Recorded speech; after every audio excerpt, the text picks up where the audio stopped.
mengusulkan adanya politik harga dari negara, subsidi harga dari negara Bapak. Bukan subsidi pupuk, apalagi pupuk organik Pak. Subsidi harga itu lebih penting. Kami tidak hanya menginginkan, juga ini pernah dibahas rasanya oleh Menteri Perdagangan, menentukan bukan hanya harga eceran. Apa yang mereka alami sesungguhnya terindikasi kuat cacat administrasi. Jangan karena mereka sedang berkuasa terindikasi cacat administrasi, termasuk yang disampaikan sahabat tadi tentang kondisi di daerah. Saya kira ketika pemerintahan terindikasi kuat cacat administrasi, terindikasi kuat melampaui peraturan perundang-undangan, padahal pemerintahan ini harus dijalankan berdasarkan norma hukum, dalam pandangan konstitusional kami, maka seluruh aturan yang bertentangan itu kiranya batal. Mohon dukungannya untuk disampaikan mereka yang telah lulus ya harus diangkat. Keluarkan SK dan NIP-nya. Kalau yang sudah lulus saja tidak diangkat, bagaimana mereka yang lagi ngurusin data?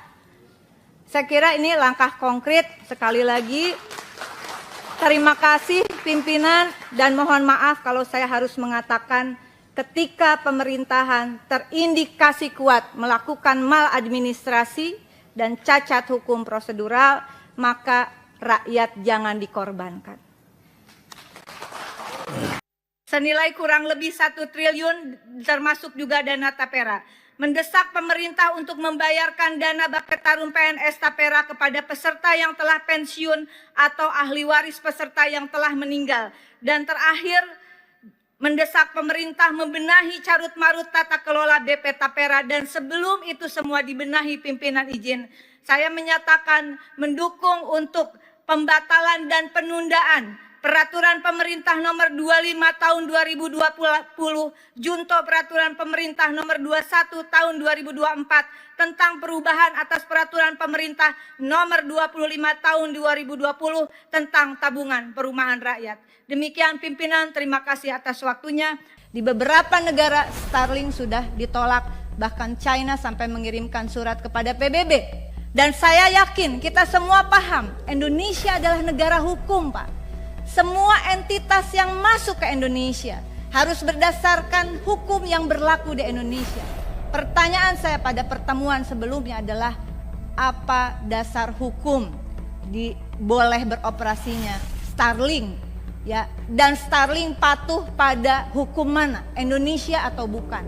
Catatan terakhir saya, izin saya mengingatkan Bapak, dan mungkin bisa menjadi pertimbangan penting bagi KPPU, adalah terkait privilege atau karpet merah bagi Starlink untuk bisa langsung praktek operasional di fasilitas pelayanan kesehatan di seluruh Indonesia, puskesmas maupun rumah sakit.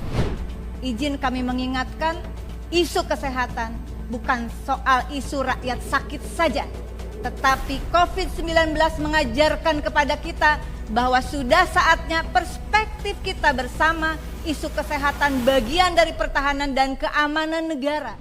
Nah, oleh karena itu sebetulnya dari angka, tanpa kita tahu lebih detail bagaimana mekanisme pendapatan itu, tapi saya kira angka pendapatan ini juga bukan sesuatu yang fantastis bagi negara, pendapatan negaranya. Lalu kemudian kita disodori akan ada perpanjangan izin tambang Freeport sampai cadangan habis. Saya tidak tahu ini bahasa media atau bukan, tetapi saya kira inilah yang nanti perlu jawaban tertulis bagi kami.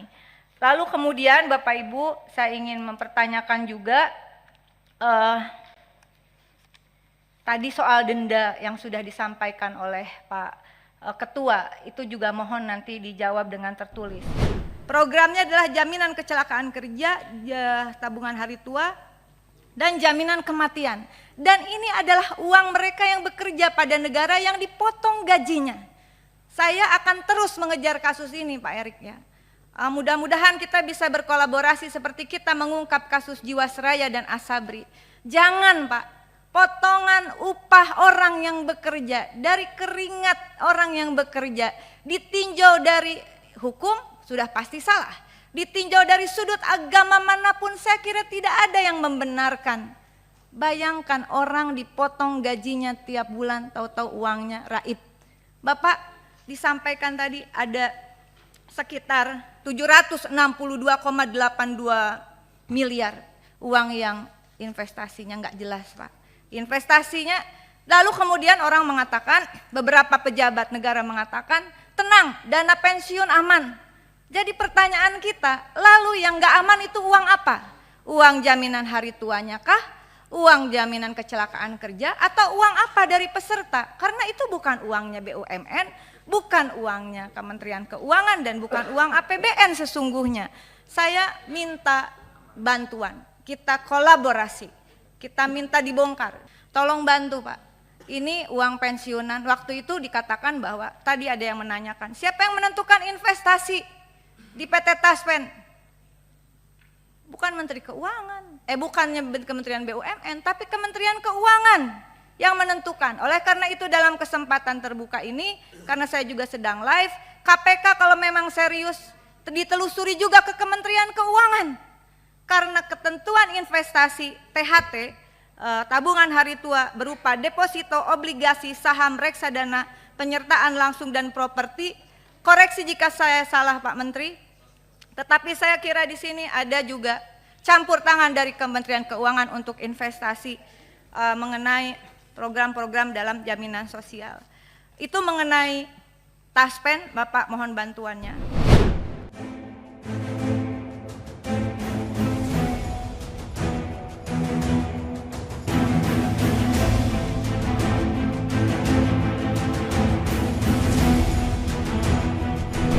Halo sahabat Indonesia, kita bertemu kembali dalam Opini Rudi.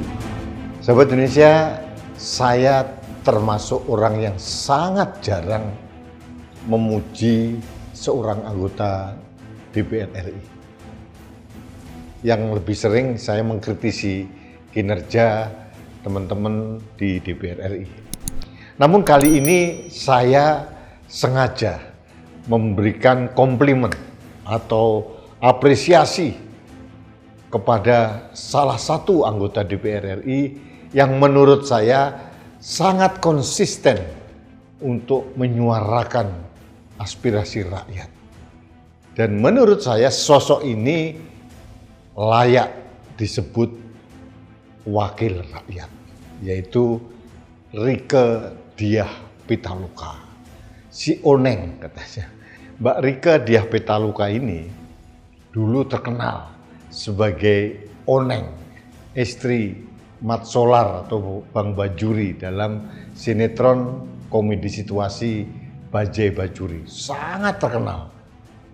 Kebetulan juga sinetronnya menarik, bagus, dan Mbak Rieke memerankan Oneng, wanita lugu, polos, naif, yang terkesan agak on gitu. Itu luar biasa banget gitu. Dan ini berbanding terbalik dengan sosok Rieke Diah Pitaloka aslinya. Dia menyandang doktor. Dan orang ini luar biasa.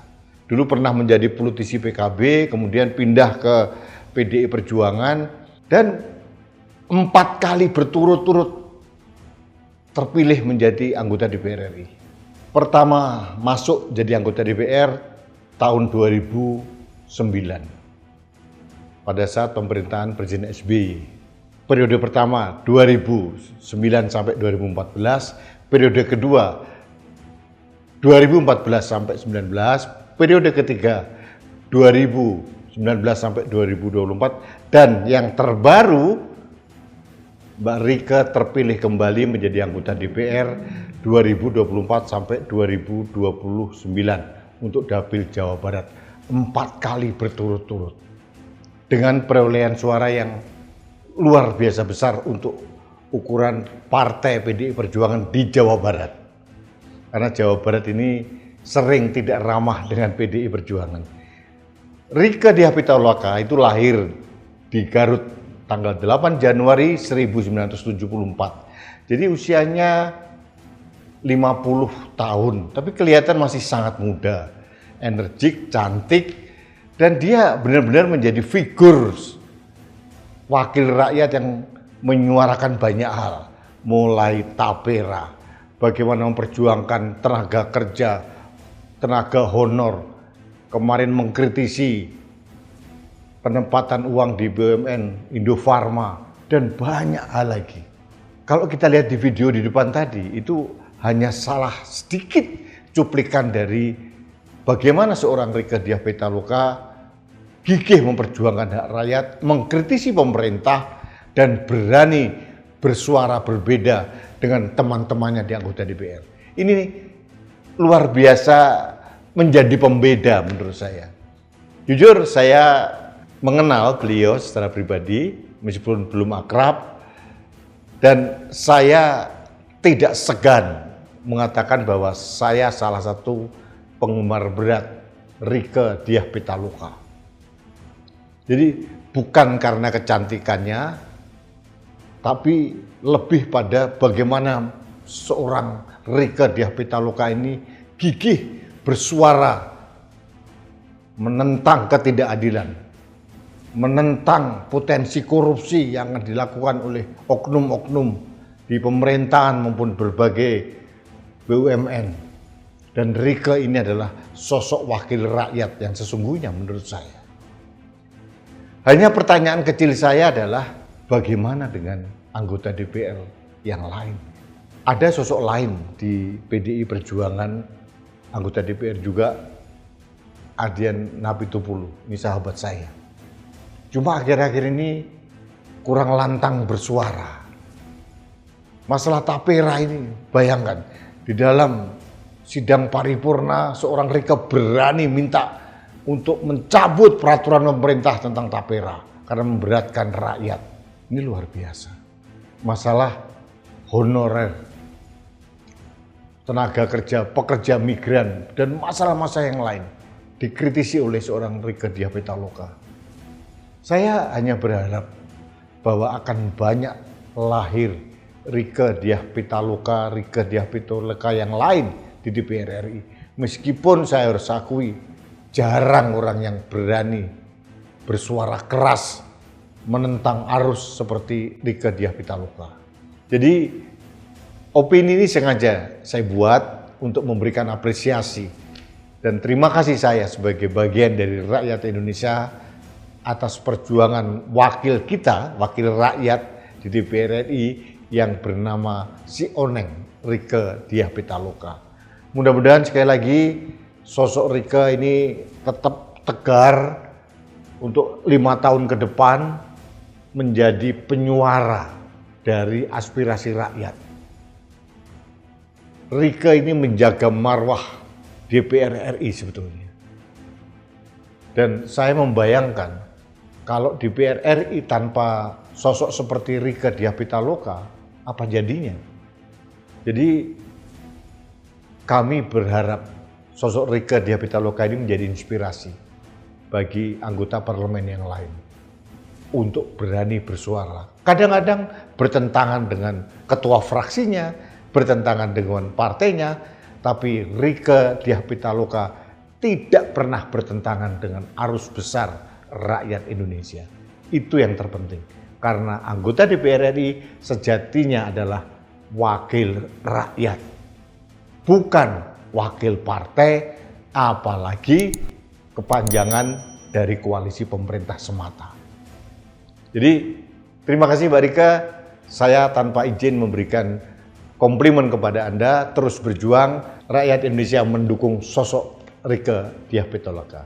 Kita bertemu kembali dalam Opini Rudi selanjutnya. Salam satu Indonesia, salam Pancasila, salam Indonesia berintegritas, salam Rieke Diah Pitaloka.